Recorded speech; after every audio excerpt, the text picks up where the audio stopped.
Bersyukur kepada Allah pada kesempatan pagi hari ini kita sama-sama kembali Manakiban Online Internasional dimanapun Bapak Ibu ikhwan akhwat berada.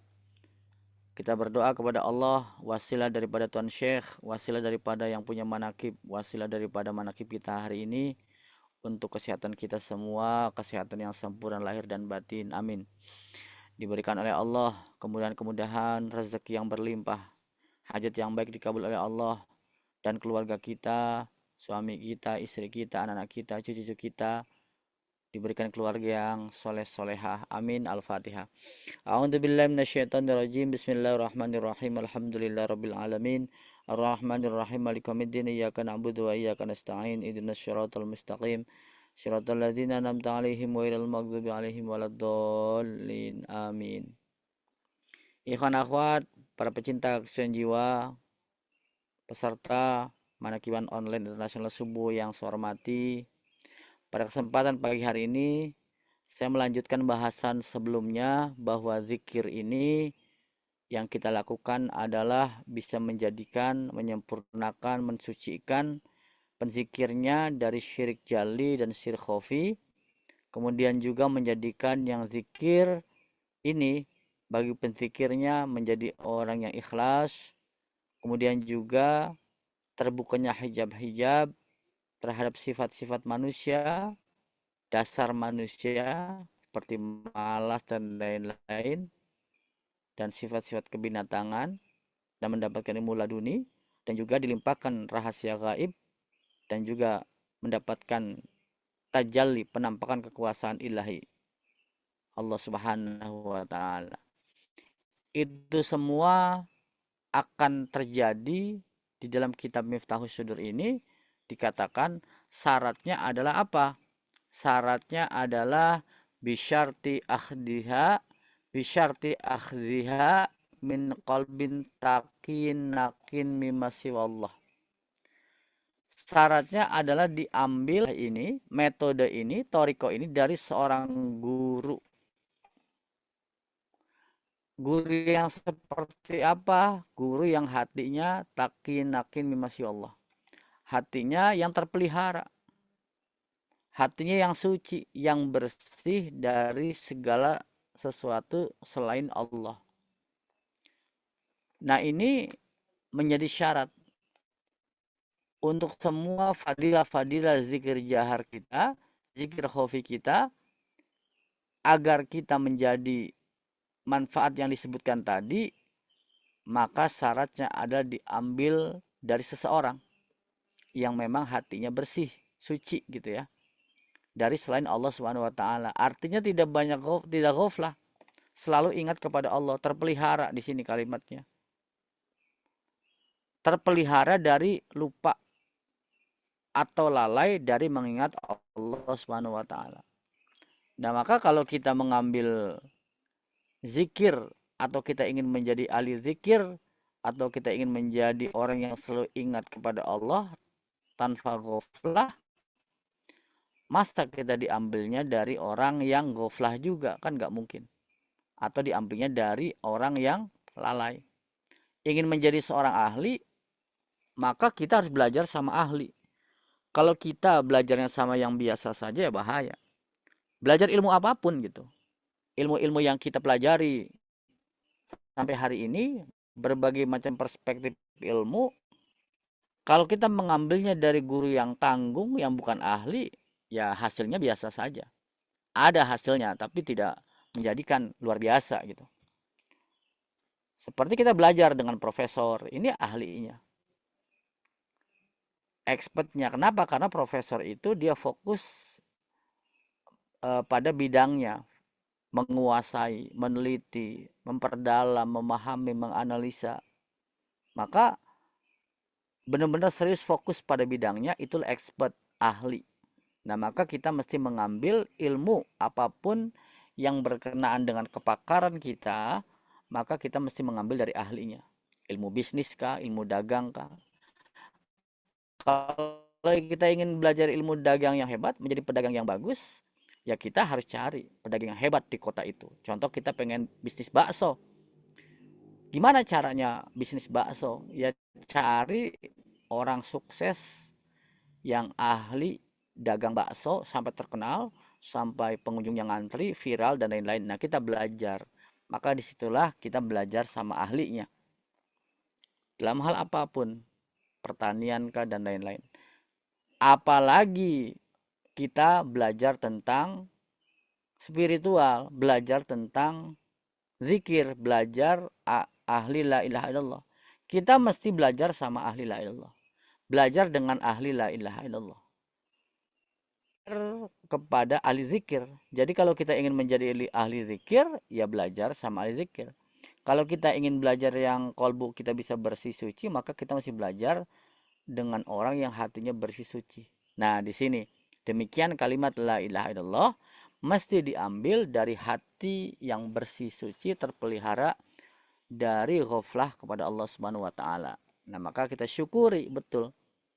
Maka zikir kita, ijazah kita mengambil dari ahlinya yang tersambung silsilahnya sampai Kanjeng Nabi Muhammad sallallahu alaihi wasallam. Maka terpelihara silsilah ini. Aba Ano melanjutkan dalam kitab Miftahus Sudur, la bikulli kalimatin yisma'u min afwahil ammah wa in kana lafdu wahidan lakin fil makna tafawut. Kata Abah. Jadi talqin zikir atau ijazah la ilaha illallah yang kita dapatkan dengan yang didapatkan oleh kalangan umum itu tentu berbeda gitu. Sama-sama kalimatnya la ilaha illallah. Sering kita bahas bahwa kalau mengucapkan kalimat la ilaha illallah, anak kecil juga bisa la ilaha illallah. Burung beo pun bisa kalau dilatih mengucapkan kalimat la ilaha illallah. Semua orang li'ila'i kalimatillah, menegakkan kalimat la ilaha illallah.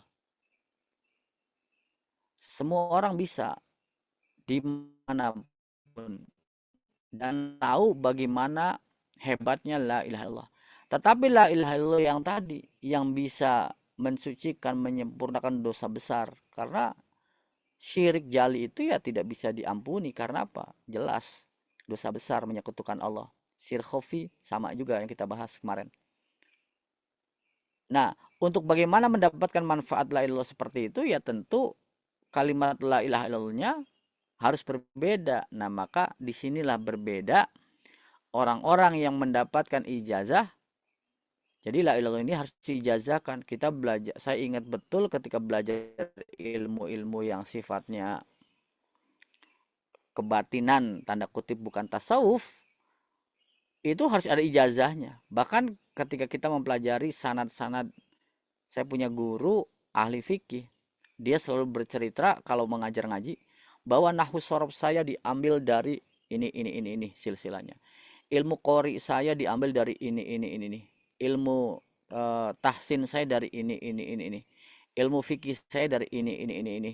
Artinya kalau seandainya dia menguasai fan gitu ya, disiplin 7 ilmu, berarti dia punya 7 guru sebagai silsilah dia. Apa tujuannya? Mendapatkan ijazah. Nah, jadi ijazah kamu dari mana gitu? Karena kita tahu sejarah ya, apa cerita-cerita maksud saya, ketika kita mempelajari sesuatu ilmu tanpa guru, tanpa ijazah, maka terjadi, kalau zaman saya dulu, gendeng katanya, kata orang tua dulu. Kamu jangan mempelajari ilmu mati geni gitu ya, mendem gitu ya, puasa bisu. Kalau nggak ada guru, kamu gendeng nanti. Dan itu ternyata banyak yang gendeng. Sebenarnya karena tadi tidak ada bimbingan guru, tidak ada dosis yang pas cukup bagi pemula mungkin gitu ya. Sehingga terjadi sesuatu yang tidak diinginkan, berlebihan yang akhirnya fisiknya menjadi rusak gitu. Karena misalkan puasa sekian lama tanpa bimbingan. Nah, itu pentingnya ijazah dari seorang guru. Nah, maka kalimat la ilaha illallah yang diijazahkan dan tidak diijazahkan tentu berbeda. Di kalangan umum, la ilaha illallahnya setiap pada sholat mungkin tidak diijazahkan. Kalau kita pasti diijazahkan. Makanya kenapa? Ya zikirnya enak. Baru saja kemarin saya ketemu salah satu ikhwan jauh di luar Pulau Jawa, datang ke Suryalaya, kemudian ketemu saya. ngobrol, diskusi, dan dia cerita, saya sholat maghrib, saya sholat isya, saya sholat subuh, kok zikirnya biasa saja ya. Sebelumnya saya diajak kan ke Sinarasa oleh saya gitu ya, ke Abah, kemudian zikir segala macam. Kok enak sekali ya zikir di Sinarasa. Bukan niat membanding-bandingkan, artinya disinilah pentingnya guru gitu. Jadi eh, yang punya guru zikirnya enak. Karena apa? Karena ada arahan, gerakannya. Yang lebih penting adalah tidak hanya gerakan dan kalimatnya, yaitu energinya.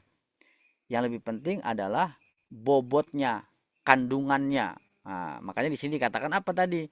Tidak sembarang ijazah talqin zikir, sekedar ucapan kita dengan kalangan awam, umum, meskipun lafadznya sama, tapi kedalaman maknanya berbeda.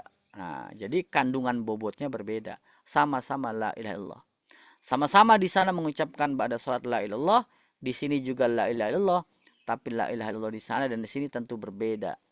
Itu kemarin cerita ikhwan tersebut kepada saya. Nah, artinya ada bobot tersendiri ketika diijazahkan. Nah, maka Bapak Ibu ikhwan akhwat, inilah menjadi penting ijazah zikir ini. Dan lagi-lagi kita syukuri kita telah mendapatkan ijazah ini. Tinggal apa? Tinggal kita amalkan sama-sama, kita zikirkan berjamaah. Kalau tidak berjamaah di rumah sendirian. Kalau malu ya sudah di kamar begitu. Abah pernah mengatakan jangan bikin keder orang. Kalau di masjid umum ya sudah 3 saja kata Abah. Udah gitu diperbanyak di rumah. Ya kecuali mentalnya sudah kuat. Kenapa? Ya namanya orang yang tidak suka ya tidak suka. Ketika selesai zikir orang nanya lah, mendebat lah. Ya kalau kita siap tidak apa-apa gitu ya. Tapi kalau seandainya kita nggak siap, kata Abah, jangan bikin keder orang. Oh, kalimat Abah, jangan bikin bingung orang. Jadi saya waktu itu nanya kan, Abah gimana gitu ya ketika saya zikir jahar gitu ya di masjid umum gitu. Saya kadang jadi imam, kadang saya khotib gitu. Kata Abah, jangan bikin bingung orang. Abah juga tidak pernah zikir di Masjidil Haram. Zikirnya di hotel. Ya artinya tidak di tempat masjid gitu. Abah zikirnya di hotel. Artinya jangan bikin bingung orang seperti itu. Nah, jadi itulah zikir kalimat la ilaha illallah yang diijazahkan dan tidak diijazahkan. Demikian juga ismu zikrillah yang menyebutkan menzikirkan kalimat Allah di dalam kolbu. Yang diijazahkan dan tidak berbeda. Sekarang banyak. Ada zikir nafas, ada pelatihannya. Ada orang-orang tertentu gitu ya yang melakukan satu terapi relaksasi dengan zikir khafi gitu. Tapi dia hanya memanfaatkan itu saja tanpa ijazah. Dengan menyebut nama Allah setiap tarik nafas, kemudian dia diam. Tapi ya berbeda ketika nama Allah ditanamkan, diijazahkan oleh ahlinya tadi. Dari apa? Dari orang bisyarti akhziha min qalbin takin nakin mimasi Allah. Nah, jadi demikian juga zikir khofi gitu. Nah, kemudian Abah Anom mengatakan bahwa ingatlah ya, li annal qalba yahya idza akhadha badrul tauhid min qalbin hayyin fayakunu badran kamilan wa badru ghairi albalihi layum bitu. Nah, Abah mengutip dalam kitab Sirul Asrar bahwa ingatlah hati akan menjadi hidup bila ia mengambil kalimat la ilallah ini dari hati yang hidup pula. Jadi tadi kita bahas ya, kita mau hidup hatinya maka berguru kepada orang yang mati hatinya yang nggak bisa. Kalau kita ingin hidup hati kita maka kita belajar dari orang yang hatinya hidup. Kenapa demikian? Karena benih yang ditanamkan orang yang hatinya hidup kepada hati kita yang mati, hati kita menjadi hidup. Sehingga benih itu akan tumbuh dengan sempurna. Gitu. Sedangkan jika kita mengambil benih tauhid dari yang belum tumbuh gitu ya, yang karena tadi hatinya mati, ya maka tidak akan tumbuh. Nah, jadi benih yang ditanamkan kepada kita semua adalah benih yang akan tumbuh. Nah, jadi kita benihnya tuh benih unggul gitu. Benih sempurna unggul. Abah sudah tanamkan nih benih unggul kepada setiap orang di antara kita semua gitu ya. Nah, tinggal apa? Tinggal kita semai, tinggal kita pupuk, tinggal kita airi, kita jaga daripada wereng gitu ya. Agar apa? Agar tumbuh. Wereng tuh apa ya? Wereng tuh ya overthinking kita, banyak tanya kita, menganalisa kita gitu. Belum lagi netizen, belum lagi yang kita tinggal di organisasi mungkinkah atau kelompok-kelompok yang memang tidak suka dengan zikir. Nah, yang terjadi apa? Yang terjadi ada tadi itu wereng. Wereng itu adalah hama. Kita jaga. Nah, maka kita untuk menumbuhkan zikir yang ditanamkan, ijazah kita tanamkan ini adalah kita hati-hati dengan wereng itu. Dengan netizen-netizen yang tidak bertanggung jawab. Referensi kita makanya jangan media sosial. Referensi kita adalah kitab Miftahus Sudur, kitab Fadlus Syuhur, dan langsung kepada guru kita pengersa abah. Kita dengar, kita suhbah, seperti itu. Jangan sampai tadi werang, jaga daripada werang benih tauhid kita, jaga daripada hama yang merusak daripada benih yang ditanamkan abah kepada kita semua. Alhamdulillah. Keberkahan, berkah segalanya semuanya selamanya. Kita ikut doa abah untuk kepentingan kita semua. Amin. Al-Fatihah. A'udzubillahi minasyaitonirrajim. Bismillahirrahmanirrahim. Alhamdulillahirabbil alamin arrahmanirrahim maliki yaumiddin. Iyyaka na'budu wa iyyaka nasta'in.